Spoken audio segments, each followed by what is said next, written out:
Será que uma única ideia, vinda de um debate teológico de séculos atrás, pode mesmo mudar o mundo? Nesta nossa análise, vamos seguir a pista de uma crença superpoderosa que atravessou o tempo para moldar a história, a sociedade e até a política global. E o ponto de partida é este aqui, uma frase do teólogo R.C. Sproul. Parece simples, né?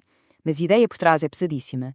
Aquilo em que se acredita não fica só na cabeça, tem consequências reais, tangíveis, no mundo à nossa volta. Então, a pergunta que fica é essa: será que uma crença, algo que parece tão abstrato, tem de facto o poder de redesenhar nações inteiras, de mudar o rumo da história? É uma pergunta e tanto, e a resposta, bem, pode surpreender. Vamos então à raiz de tudo. A gente precisa mergulhar um pouco na teologia reformada para encontrar o conceito que deu o pontapé inicial nisso tudo. Uma ideia que, como vamos ver, foi um verdadeiro divisor de águas. E é esta aqui: a soberania de Deus. O que essa definição quer dizer é fundamental. Olha só, é a crença no controle absoluto de Deus sobre sobre tudo, inclusive a vontade humana. Isso não é só um detalhezinho de doutrina, não. É um motor de um sistema de pensamento com implicações gigantescas. Ok, e é a partir daqui que a coisa começa a se dividir. A gente vai ver como essa ideia central da soberania de Deus cria uma separação bem clara, quase uma encruzilhada no caminho teológico, principalmente quando o assunto é salvação. E a primeira grande diferença de opinião aparece logo na natureza humana. De um lado, tem a visão de que a humanidade por si só é incapaz de buscar a Deus, do outro, a crença de que existe o livre-arbítrio para fazer essa escolha. No fundo, a questão é: as pessoas podem escolher a Deus, ou é Deus quem tem que escolhê-las? E isso nos leva direto para uma outra questão: como funciona a tal escolha de Deus? Ela é incondicional, baseada só na vontade dele, ou é condicional, baseada no conhecimento prévio de quem acreditaria? Pode parecer um detalhe, uma coisa pequena, mas as consequências disso, são enormes. Essa divisão fica ainda maior quando se fala da graça de Deus. A pergunta é bem direta: quando Deus chama alguém para a salvação, essa pessoa pode simplesmente dizer não, obrigado? De um lado, a resposta é um sonoro não. A graça seria irresistível. Do outro, a resposta é sim. A vontade humana pode sim rejeitá-la. Então, resumindo, o ponto-chave é este. Temos dois sistemas que dão respostas completamente diferentes para as perguntas mais importantes sobre a salvação. Sabe, desde a capacidade humana de escolher, até se a salvação pode ser perdida ou não, cada ponto desses cria uma visão do mundo totalmente distinta. E é aqui que a gente começa a ver a ponte entre a fé e a política. Como é que um sistema de crenças, algo que parece tão pessoal, acaba virando um projeto para sociedades inteiras? Pois é, essa ideia não ficou só no papel, não. Ela viajou, e muito, através dos séculos e continentes.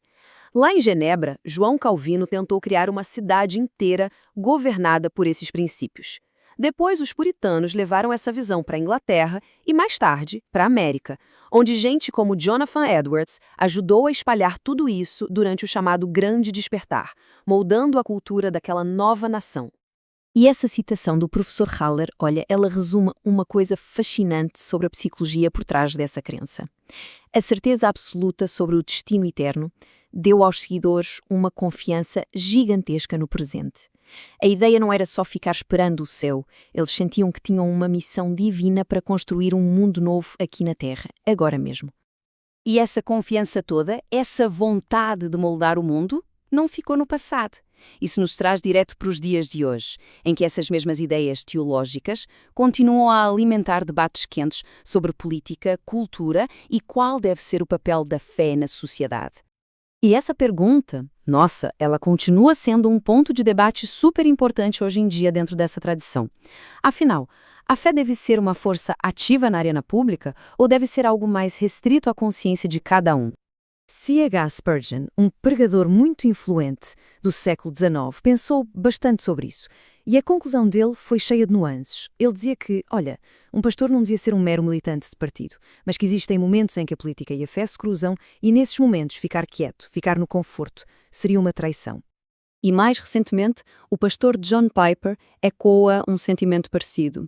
Ele traça uma linha bem clara entre o que seria uma crítica profética e a simples lealdade a um partido, Na visão dele, falar a verdade ao poder é um dever, mas isso é muito, muito diferente de simplesmente sair por aí agitando a bandeira de um partido político. E essa influência a gente vê na política de hoje. Um exemplo que a fonte traz é o do Brasil, onde grupos com essa linha teológica foram descritos como uma base de apoio massiva para o governo Bolsonaro. O foco político deles, segundo o que foi apurado, costuma ser em temas como cultura, direitos humanos e educação, buscando implementar valores morais na esfera pública. Então, depois dessa viagem toda, de uma única ideia até uma influência global, o que a gente pode concluir? Bem, o legado dessa crença, essa ideia tão poderosa na soberania absoluta de Deus, é complexo, é controverso e, sem dúvida nenhuma, ainda é muito relevante.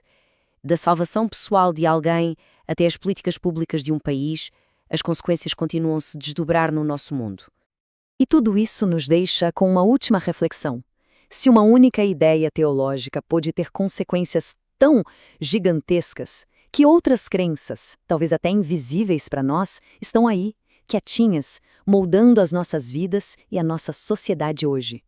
A história que a gente acabou de ver sugere que, talvez, vale a pena procurar por elas.